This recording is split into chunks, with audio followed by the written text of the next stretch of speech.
All right. So listen, in my business, you do a lot of flying, right? Always flying from here to there, and I always end up sort of in the last position when flying. You know, you get to the airport, and they say, you show them your ID, they say, it's too bad, sir, you're in zone 5. I said, well, at least I'm not in the twilight zone.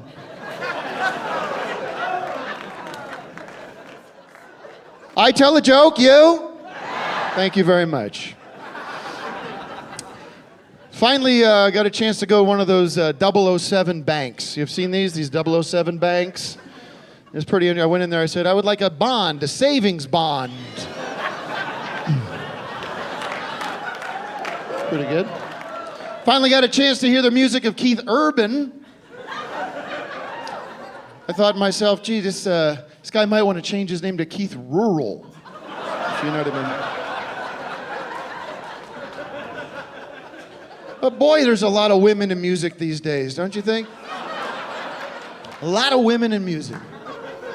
I love it. I think it's great. Listen, believe me. I think it's terrific. I heard this story because I'm in the industry. I get some of these inside stories, kind of cool. I heard this. I couldn't believe it was true. This young musician, she was, I guess, just starting out, and she was in the studio, and she was singing her song, and she couldn't get a sense of the tempo. You know, she couldn't get a sense of whether it should be too fast or too slow. She didn't know what was going on. So she was young. She said to the producer or the engineer, whoever it was, in the behind the board, you know, and she said, can you help me here with the pace of this? Is it too fast? Is it too slow? And the engineer, he doesn't know, right? He's just pushing buttons, right? So he goes to the producer who's sitting next to him, or manager, we don't know. And he says, what should I tell her here? You know, what should we say? And he goes, Taylor Swift. Taylor Swift. Tell her to play the song swiftly. Yeah.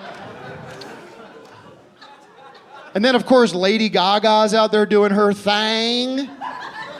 How many Lady Gaga fans do we have here tonight? I'll count myself. I think what she's doing is important and cool. And I love Lady Gaga. But what's next? Lord Goo Goo?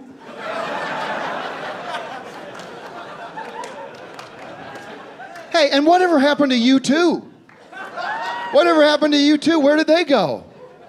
They used to come out with an album every year. Suddenly they disappeared. Does anybody know where they came up with the name U2? Does anybody know the history of where the name U2 came from? Does anybody know where the name U2 came? Does anybody over here know what's that? Do you know where the name U2, where the name of the band U2 came from?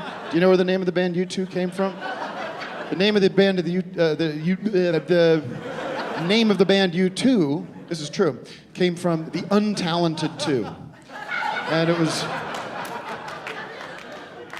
in reference to the drummer, what's his name, Larry Clayton, some bullshit, and the bass player.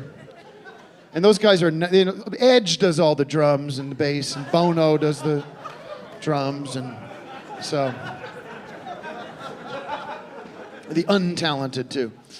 Boy, what about these records? Speaking of music, these records that come out, you know, these records come out that when they come out, they're not received well, or they kind of go under the radar, they kind of are lost, they're forgotten, and then turns out 20, 30, 40 years later, they're massive classic music, you know, they're genre defining, they're important music, but when they come out, they kind of don't get recognized the way they should, you know, like the first Velvet Underground. Everyone knows that story, right? You've come out with it. No one buys it, but yet here we are. It's the #1 record of all time. Or, you know, it's huge. Like, for the big one, the big example is Pet Sounds. A lot of people don't know this. Pet Sounds by the Beach Boys we can all agree, is just a classic record, correct? It's a classic album. At the time, was not well received. It came out, it was not a big hit. It was, you know, kind of considered a little weird by their audience. And I love Pet Sounds. Can I get an applause for that? I mean, I love Pet Sounds. It's a classic. I love Pet Sounds, I really do. But what I hate are pet peeves. Don't they drive you nuts? Just the hangnails or other examples of pet peeves. We got to do something about the English language, by the way, don't you think? I mean, it's like, it is always getting us in trouble. I have one example of that. I know this is cold. This is like flu season, right? What do you call it when you got a sore throat and your stuffy nose? What is that? No, it's a cold.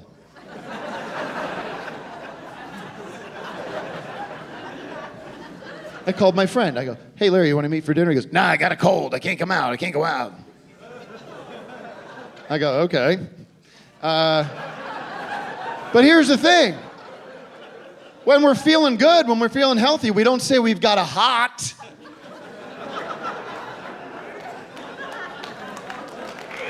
Look it up. We don't do it. We don't do it.